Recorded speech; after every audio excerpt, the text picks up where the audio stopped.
Assalamualaikum warahmatullahi wabarakatuh. Alhamdulillah. Wassalatu wassalamu ala Rasulillah Sayyidina Muhammad ibni Abdullah wa ala alihi wa sahbihi wa mawalah wa la hawla wa la quwwata illa billah. Alhamdulillah, pada video kali ini sebenarnya lama saya nggak posting ya, karena memang lagi sibuk, dan alhamdulillah pada kesempatan kali ini Allah memberikan saya kesempatan untuk memposting sebuah video ya, yang pada kali ini yang akan saya bahas, boleh nggak kita ngedoain orang dengan doa jelek ya. Kadang orang banyak bilang ya, jangan doakan yang jelek, doakan yang baik saja. Semoga dapat hidayah, semoga dia tobat ya. Pokoknya doa-doa yang baik deh. Kalau ente doa yang jelek, ente gak rahmatan lil alamin nanti. Nah, pertanyaannya, boleh gak kita ngedoain orang dengan doa yang jelek? Al-Imam An-Nawawi menjawab, bukan hanya menjawab ya, tapi bahkan menjadikannya sebuah bab dalam kitab Al-Adhkar ya. Nama babnya bab jawazu du'ail insan ala man dzalamal muslimin aw dzalamahu wahdah. Ini kebetulan saya bawa kitabnya, kitab Al-Adhkar. Sebentar saya pindahkan shot kameranya ke kitabnya. Ini dalam kitab Al-Adhkar ada babu jawazi du'ail insan ala man dzalamal muslimin aw dzalamahu wahdah. Bab bolehnya seseorang mendoakan seorang yang zalim, mendoakan jelek kepada seorang yang menzalimi kaum muslimin atau menzalimi dirinya sendiri. Kata Imam An-Nawawi, "I'lam anna hadzal bab wasi'un jiddan." Ketahuilah bahwasanya bab ini luas sekali. Ya, ini salah satu contohnya. Ini sabdanya Nabi Muhammad, doanya Nabi Muhammad, "Mala Allahu kuburahum wa buyutahum naron." Ya, semoga Allah penuhi kuburan mereka dan rumah-rumah mereka dengan api. Ini kan doa yang jelek ya. Nah, yang diucapkan oleh Nabi Muhammad. Berarti apa? Nabi Muhammad juga pernah mendoakan seorang dengan doa yang jelek. Itulah tadi bab dari kitab Al-Adhkar yang disusun oleh Al-Imam An-Nawawi. Jadi Rasul pernah mendoakan seorang dengan doa yang jelek. Contoh lain, sebab adanya kunut ya. Nabi Muhammad ini pernah melakukan kunut nazilah selama 1 bulan, mendoakan jelek, mendoakan binasa kepada Bani Ri'il dan Bani Dzakwan yang telah membunuh 70 orang sahabat Nabi Muhammad. Nabi Muhammad kunut tuh selama 1 bulan, doain mereka supaya mereka binasa. Contoh lain, Nabi juga pernah mendoakan orang-orang Quraisy yang terlalu parah jahatnya kepada Nabi Muhammad ya. Allahumma alaika bil mala' min Quraisy. Ya Allah, aku serahkan deh semua orang-orang Quraisy ini yang jahat, engkau binasakan, gak apa-apa ya Allah, kata Nabi Muhammad ya. Ternyata semua yang didoakan sama Nabi Muhammad tumbang di perang Badar. Nah, artinya apa? Nabi Muhammad juga pernah mendoakan seseorang atau suatu kaum dengan doa yang jelek. Nah, terus bagaimana dengan doa Nabi yang baik? Nih, contohnya ketika Nabi dakwah di kota Thaif. Nabi Muhammad dilempar pakai batu, pakai sendal ya. Nabi Muhammad malah mendoakan mereka dapat hidayah, semoga mereka dapat hidayah. Kalau mereka nggak bisa masuk Islam, semoga anak turun mereka bisa masuk Islam. Nah, kadang ini dijadikan kontradiksi ya. Pemahaman dua konteks yang berbeda antara hidayah sama binasa. Nah, ini bagaimana? Ya. Makanya kita dalam memahami ilmu butuh seorang guru. Nggak bisa kita memahami ilmu cuma dari kitab, nggak bisa. Akhirnya apa? Kita bingung nanti. Kita butuh guru. Ya. Maka dari sini kita harus ambil sebab musababnya. Orang Thaif itu beda sama orang Quraisy. Orang Thaif ini orang yang tidak tahu Nabi Muhammad. Statusnya nggak tahu mereka siapa Nabi Muhammad. Sedangkan orang-orang Quraisy sudah tahu Nabi Muhammad. Laqad ja'akum rasulun min anfusikum. Ya. Pastilah sungguh telah datang kepada kalian seorang utusan dari kaum kalian sendiri. Sampai Nabi Muhammad mendapatkan gelar Al-Amin, artinya orang yang amanat, terpercaya. Ini bukan dari kaum muslimin, bahkan dari orang-orang kafir Quraisy. Ya. Artinya orang-orang kafir Quraisy ini sudah tahu siapa Nabi Muhammad. Makanya kalau orang yang sudah tahu, perlakuan Nabi beda. Ya.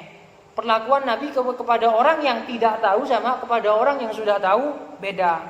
Lah kok seandainya ada kelompok yang udah tahu tentang Islam kok malah menghina Islam, maka boleh bagi kita untuk mendoakan mereka dengan doa yang jelek. Ya. Makanya perlakuan Nabi ini berbeda kepada seorang yang nggak tahu sama orang yang sudah tahu. Ini contoh lain ya, contoh lain. Ada seorang badui yang mungkin kisah ini sudah masyhur di kalangan kita. Ada seorang badui datang ke masjid, tiba-tiba kencing tuh orang. Ini sahabat semua marah semua. Bahkan beberapa sahabat sudah siap menghunuskan pedang. Kata Nabi Muhammad, "Entar dulu, tahan dulu." Ya. Udah tahan dulu. Ya. Ternyata enggak boleh sama Nabi Muhammad, dinasihati dengan baik. Ini masjid enggak boleh, ya. Sampai dalam sebuah riwayat, ini badui doa, Allahumma irhamni wa Muhammad wa la tarhamni ma'ana ahad. Ya Allah, rahmati saya sama Nabi Muhammad saja, jangan yang lain deh, kata ni badui. Kenapa? Karena yang memberikan kasih sayang kepada dia cuma Nabi Muhammad. Para sahabat lain tuh udah emosi semua. Yang memberikan nasihat yang baik, yang lemah lembut cuma Nabi Muhammad. Makanya dia doa kayak gitu. Kenapa bisa begitu? Yang pertama, ini kata ulama ya, agar kencingnya nggak belepotan. Dia kan sedang kencing. Kalau tiba-tiba ada orang marah, terus dia kaget, dia ketakutan, dia lari, maka kencingnya akan kececeran kemana-mana. Sama Nabi Muhammad udah, nggak usah ya. Biar yang sana saja yang kotor. Nanti kalau sudah sana kotor, kita enak mau mensucikannya enak daripada belepotan kemana-mana. Yang kedua, kenapa Nabi Muhammad memberikan toleransi kepada orang ini? Ya, karena ini orang-orang Badui, nggak tahu sama sekali, nggak pernah kenal sama yang namanya Islam, nggak pernah kenal yang namanya masjid, makanya dia kencing di masjid. Maka Nabi Muhammad perlakuannya beda kepada orang yang tidak mengerti. Nah, ini orang banyak salah ya, pakai hadis tentang toleransinya Nabi Muhammad malah dipakai kepada orang yang sudah tahu. Nah ini salah, sangat-sangat salah. Justru Nabi Muhammad kepada orang yang tahu ini, sikap Nabi Muhammad tegas. Salah satu contoh, kisah ada seorang sahabat yang wudunya kurang perhatian terhadap wudu, sehingga kakinya, ada bagian kakinya yang gak terbasuh. Ya, otomatis wudunya gak sah karena kakinya ada yang nggak dibasuh, meskipun itu kecil dari bagian yang harus terbasuh di antara bagian-bagian wudu. Terus dia sholat, ya kan otomatis sholatnya nggak sah. Sama Nabi Muhammad suruh ulang deh, suruh sholat ente ulang deh, ya. Suruh ngulangi, nggak dinasehati sama Nabi Muhammad. Kata ulama, kenapa Nabi Muhammad bersikap demikian? Karena dia orang yang ngerti, tiap hari kumpul sama Nabi Muhammad. Makanya sikap Nabi Muhammad tegas. Nah kembali lagi, bolehkah kita mendoakan orang dengan doa yang jelek? Allahumma aslihna wa aslih man solahihi solahul Islam wal muslimin. Ya Allah, perbaiki kami, perbaiki kita, dan perbaiki orang yang kalau dia baik untungin buat Islam. Ya. Wala tuhlikna wahlik man fi halakihi solahul Islam wal muslimin. Ya Allah, jangan hancurkan kita dan hancurkan orang yang kalau dia hancur nguntungin buat Islam. Ini pernah terjadi ya. Apa itu enggak rahmatan lil alamin? Nah, justru itu rahmatan lil alamin. Kalau ada orang zalim terhadap Islam ya, terus dia panjang umur, Ya, kita doakan dia baik-baik saja, kita doakan dia panjang umur, sehat walafiat. Kasihan yang dizalimi.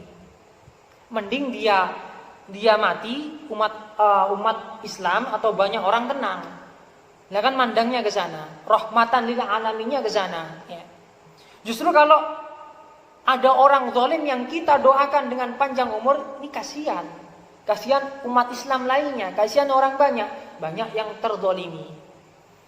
Bahkan salah seorang ulama mengatakan, man da'a li zalim bitulil umr faqad ahabba an yu'sallah fi ardih. Barang siapa yang mendoakan seorang yang zalim dengan panjang umur, maka sungguh ia telah girang kalau buminya Allah telah dimaksiati oleh orang yang zalim. Maka kesimpulannya boleh mendoakan orang dengan doa yang jelek. Selagi dia sudah tahu Islam, dia bukan dalam tanda petik, dia sudah tahu tentang Islam, bukan orang yang awam banget, maka kita boleh mendoakan. Dia zalim, dia orang yang tahu dia zalim, maka boleh kita mendoakan mereka dengan doa kebinasaan. Mungkin sampai sini dulu kajian hari ini. Pada video kali ini semoga manfaat. Wabillahi taufiq wal hidayah. Assalamualaikum warahmatullahi wabarakatuh.